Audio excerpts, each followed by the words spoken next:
Hello friends, welcome to वेबटेक classes again. दोस्तों, ये ट्रिपल सी की चैप्टर वाइज क्वेश्चंस की सीरीज़ है, जैसा कि आप सभी जानते हैं। और उस सीरीज़ की दोस्तों आज ये तीसरी क्लास है। इसके पहले 2 क्लासेस हो चुकी हैं। दोनों ही क्लासेस में 20-20 क्वेश्चंस यहाँ पर आपको देखने को मिले होंगे।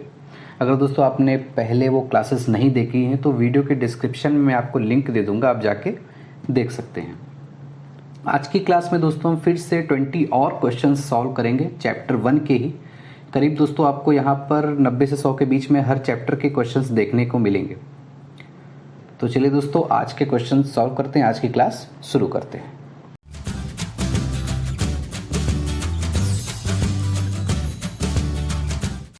तो दोस्तों आज की क्लास का पहला क्वेश्चन है, language used in first generation computer, यानी कि पहली पीढ़ी के कंप्यूटर में जो भाषा यानी जो कंप्यूटर लैंग्वेज प्रयोग में लाई गई थी वो कौन सी थी। तो आपको यहाँ पर 4 ऑप्शंस देखने को मिल रहे हैं। पहला है सी लैंग्वेज, दूसरा है कोबॉल, तीसरा है ऑब्जेक्ट ओरिएंटेड लैंग्वेज और चौथा है मशीन लैंग्वेज। आपको बताना है कि कौन सा सही आंसर है। तो जी हाँ दोस्तों, यहाँ पर जो फर्स्ट जनरेशन कंप्यूटर जो पूछा गया उसका सही आंसर है मशीन लैंग्वेज। सबसे पहले दोस्तों मशीन लैंग्वेज यूज की गई थी। मशीन लैंग्वेज क्या होती है दोस्तों, जो 0-1 के फॉर्मेट में जो कंप्यूटर लैंग्वेज यूज होती थी। मशीन लैंग्वेज को दोस्तों बाइनरी लैंग्वेज भी कहते हैं। क्या कहते हैं? बाइनरी लैंग्वेज कहते हैं। उसमें सिर्फ और सिर्फ 0 और 1 होते हैं। तो जो फर्स्ट जनरेशन कंप्यूटर यूज हुई थी वो मशीन लैंग्वेज थी। मशीन लैंग्वेज के बाद क्या आया था दोस्तों? असेंबली लैंग्वेज आया था। और उसके बाद दोस्तों धीरे धीरे हाई लेवल लैंग्वेजेस आती गई थी। तो आई होप कि आपको समझ में आया होगा। उसके बाद दोस्तों हमारा अगला क्वेश्चन है, फुल फॉर्म ऑफ फोर्ट्रॉन, यानी कि फोर्ट्रॉन का फुल फॉर्म क्या होता है। यहाँ पर आपको 4 ऑप्शंस देखने को मिल रहे हैं, formula translation, formula transmission, for translation या फिर फॉर ट्रांसमिशन। तो इसका सही आंसर है दोस्तों फॉर्मूला ट्रांसलेशन। आप इसको नोट डाउन कर लीजिए, एग्जाम में ये काफी पूछा जा सकता है। उसके बाद चलते हैं दोस्तों अगले क्वेश्चन की तरफ। अगला क्वेश्चन है दोस्तों, which of the following keys erases the letter to the right of the cursor, यानी कि कर्सर के राइट साइड में। सपोज करिए दोस्तों मैं यहाँ पे कर्सर को अगर स्पेस और बार, यहाँ पर आप ध्यान से देखिए ये स्पेस बार दिखा है और मैं कर्सर को इन दोनों के बीच में रखता हूँ। तो अगर आपको राइट साइड में लेटर्स को डिलीट करना है तो आप कौन सी की यूज करेंगे। आई गेस पिछली क्लास में एक क्वेश्चन था जिसमें डिस्कस हुआ था कि लेफ्ट साइड में किसको अगर डिलीट करना है तो कौन सी की यूज करेंगे। तो उसका आंसर था दोस्तों बैक स्पेस की। और वहीं पर दोस्तों मैंने बताया भी था कि डिलीट की का यूज करते हैं राइट साइड में डिलीट करने के लिए। तो इसका सही आंसर क्या होगा दोस्तों? डिलीट। अगर दोस्तों आपको लेफ्ट साइड के लेटर्स को डिलीट करना है तो आप बैक स्पेस यूज करेंगे, और अगर दोस्तों आपको राइट साइड के लेटर्स को डिलीट करना है तो आप डिलीट की का यूज करेंगे। एक एक चीजें दोस्तों आप नोट डाउन कर लिया करिए अपनी कॉपी पे, सो दैट कि बाद में आपको आसानी हो।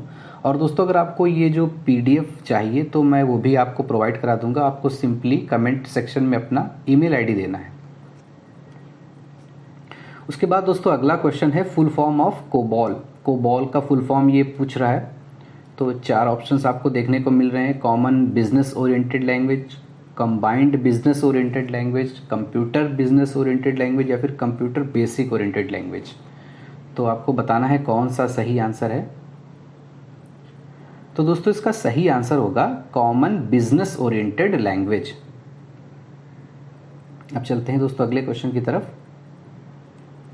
अगला क्वेश्चन है दोस्तों, first artificial programming language used in computer, यानी कि जो पहली आर्टिफिशियल इंटेलिजेंस के लिए जो प्रोग्रामिंग भाषा यूज हुई थी वो कौन सी थी। 4 ऑप्शंस देखिए दोस्तों, यहाँ पर पाइथन है, लिस्प है, जावा है और C++ है। तो दोस्तों इसका सही आंसर है लिस्प। आप इसे नोट डाउन कर लीजिए। और लिस्प का फुल फॉर्म दोस्तों लिख लीजिए। लिस्प का फुल फॉर्म भी कभी एग्जाम में पूछा जा सकता है। तो लिस्प का फुल फॉर्म दोस्तों होता है लिस्ट प्रोसेसिंग। आप इसे नोट डाउन कर लीजिए, लिस्ट प्रोसेसिंग लिस्प का फुल फॉर्म होता है। अब बढ़ते हैं दोस्तों अगले क्वेश्चन की तरफ। अगला क्वेश्चन है दोस्तों, full form of basic.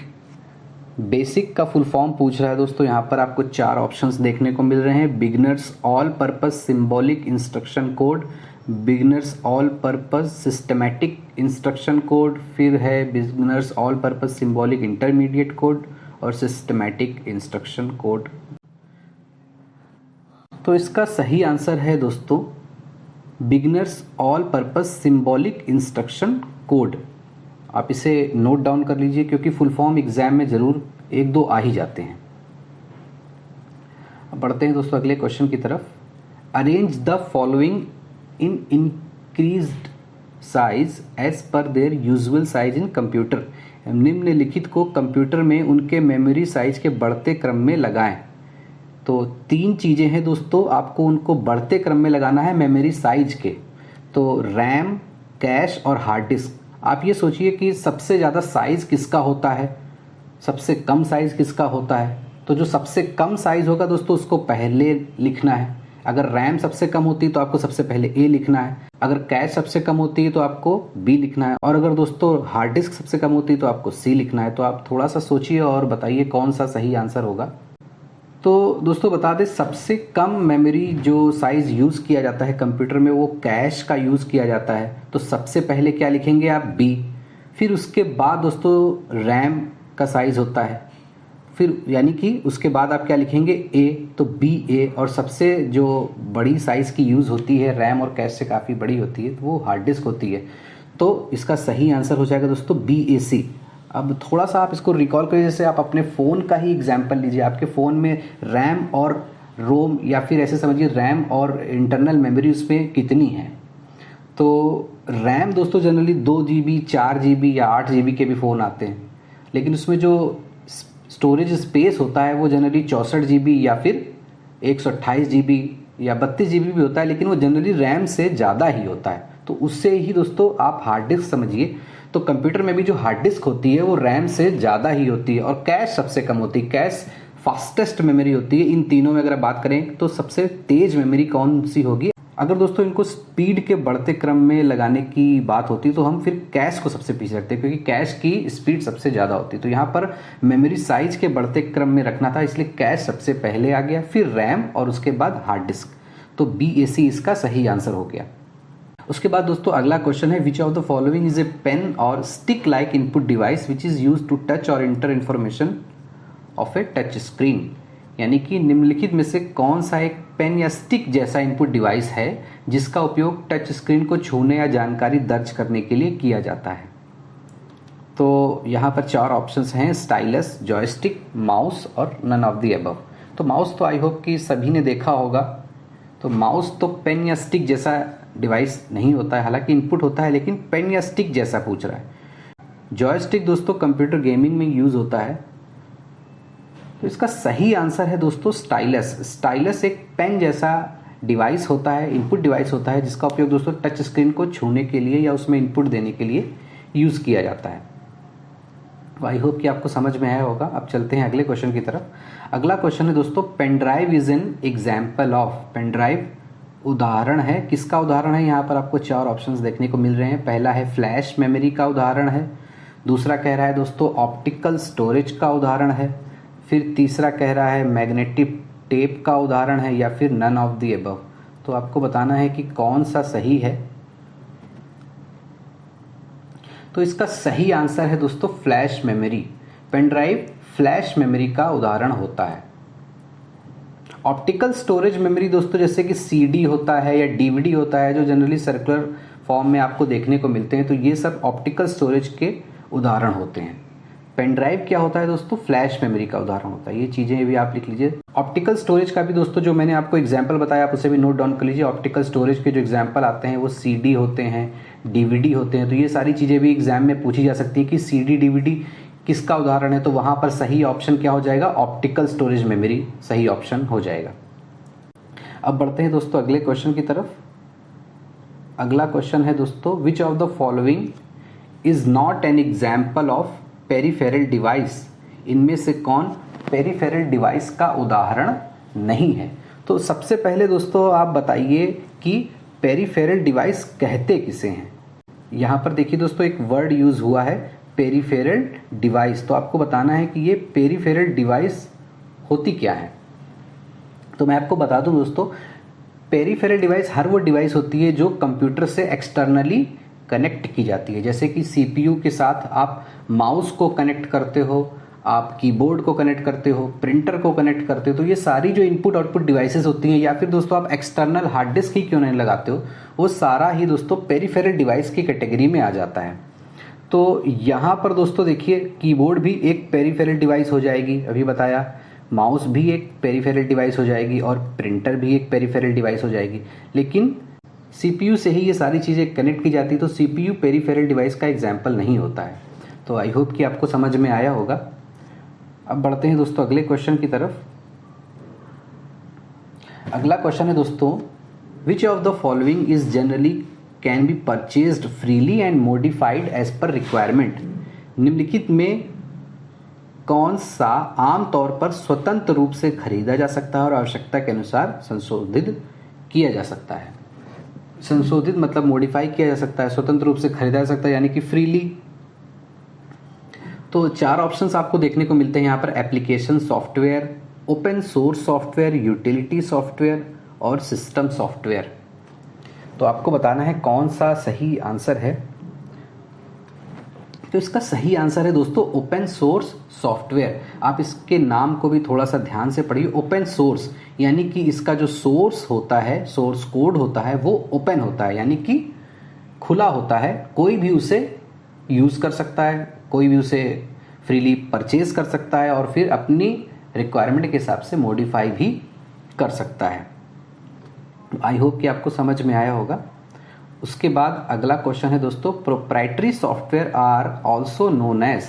Proprietary software को किस नाम से जाना जाता है और किस नाम से जाना जाता है। तो 4 ऑप्शंस आपको देखने को मिल रहे हैं, closed source software, open source software, firmware और सिस्टम सॉफ्टवेयर। तो अभी हमने ओपन सोर्स सॉफ्टवेयर की बात करी, इनका सोर्स कोड ओपन होता है। प्रोप्राइटरी सॉफ्टवेयर का जो हिंदी में अगर आपको बताऊं तो इसमें मालिकाना हक होता है किसी का, यानी कि कोई इसे फ्रीली परचेज नहीं कर सकता है, कोई इसे मॉडिफाई नहीं कर सकता है। तो मालिकाना हक होता है किसी कंपनी का या किसी इंडिविजुअल पर्सन का। तो अब आई होप कि आपको इस ऑप्शन से समझ में आ रहा होगा। इसका सही आंसर होगा दोस्तों क्लोज्ड सोर्स सॉफ्टवेयर, यानी कि इसका जो सोर्स कोड होता है वो क्लोज होता है क्योंकि उस पर किसी का मालिकाना हक होता है। तो प्रोप्राइटरी सॉफ्टवेयर को दोस्तों किस नाम से जानते हैं, क्लोज्ड सोर्स सॉफ्टवेयर के नाम से जानते हैं। तो आई होप कि आपको समझ में आया होगा। उसके बाद दोस्तों अगला क्वेश्चन है, सीआरटी मॉनिटर का आविष्कार किसने किया था। ये 4 ऑप्शंस आपको देखने को मिल रहे हैं। ये तो बेसिकली याद करने वाले ही क्वेश्चन होते हैं। तो Karl Ferdinand Braun, Jack Kilby, Ambrose Fleming और नन ऑफ द अबव। तो इसका सही आंसर ए है दोस्तों, कार्ल फर्डिनेंड ब्राउन इसका सही आंसर है। इन्होंने ही सीआरटी मॉनिटर का आविष्कार किया था, आप इसे नोट कर लीजिए।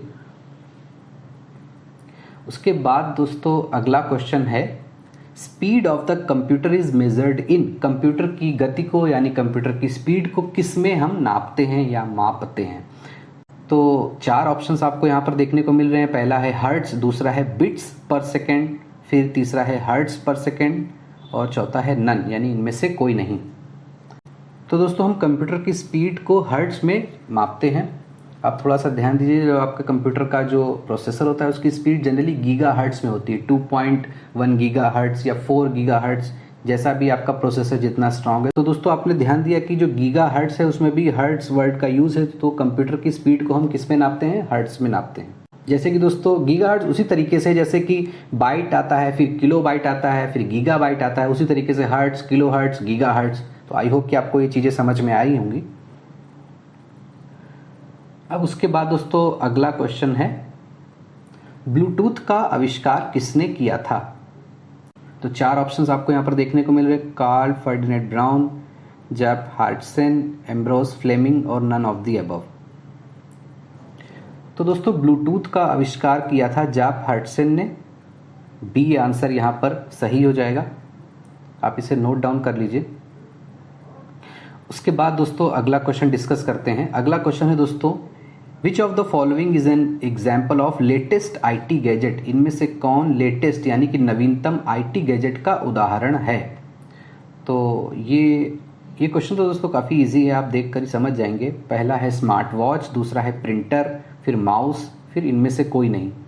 तो लेटेस्ट आईटी गैजेट प्रिंटर और माउस तो दोस्तों पहले से यूज़ होते आए हैं, लेकिन स्मार्ट वॉच एक लेटेस्ट आईटी गैजेट का उदाहरण है। अब चलते हैं दोस्तों अगले क्वेश्चन की तरफ। अगला क्वेश्चन है process of dividing disk into tracks and sectors is called as, यानी कि डिस्क को ट्रैक और सेक्टर में विभाजन करने की प्रक्रिया क्या कहलाती है। तो चार ऑप्शंस देखिए यहाँ पर। डिस्क का पार्टीशन, डिस्क पार्टीशन कहलाती है, या डिस्क फॉर्मेटिंग कहलाती है, डिस्क की क्लीनिंग कहलाती है, या फिर डिस्क डीफ्रैगमेंटेशन कहलाती है। तो इसका सही आंसर है दोस्तों डिस्क फॉर्मेटिंग। जो डिस्क को ट्रैक और सेक्टर में डिवाइड करने की जो प्रक्रिया होती है वो डिस्क फॉर्मेटिंग कहलाती है। जैसे ही दोस्तों आप किसी डिस्क को फॉर्मेट करते हो तो वहाँ पर ट्रैक और सेक्टर डिवाइड कर दिए जाते हैं सो दैट कि उसमें डेटा को स्टोर किया जा सके, तो उस प्रक्रिया को डिस्क फॉर्मेटिंग कहते हैं। अब दोस्तों यहाँ पर एक इम्पॉर्टेंट टर्म और आया है डिस्क डीफ्रैगमेंटेशन।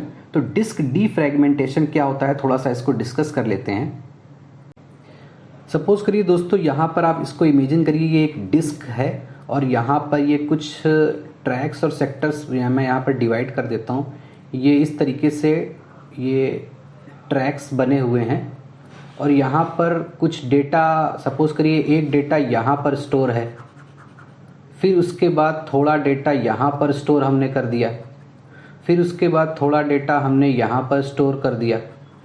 तो ये जो दोस्तों स्टोर है डेटा इस समय ये फ्रैगमेंटेड फॉर्म में है, यानी कि थोड़ा डेटा यहाँ पर है, थोड़ा डेटा यहाँ पर है, थोड़ा डेटा यहाँ पर है। तो इससे दोस्तों डिस्क की जो एफिशिएंसी होती है, जो हार्ड डिस्क की एफिशिएंसी होती है वो कम हो जाती है। इसको सॉल्व करने के लिए दोस्तों क्या करते हैं, डिस्क का डीफ्रैगमेंटेशन करते हैं।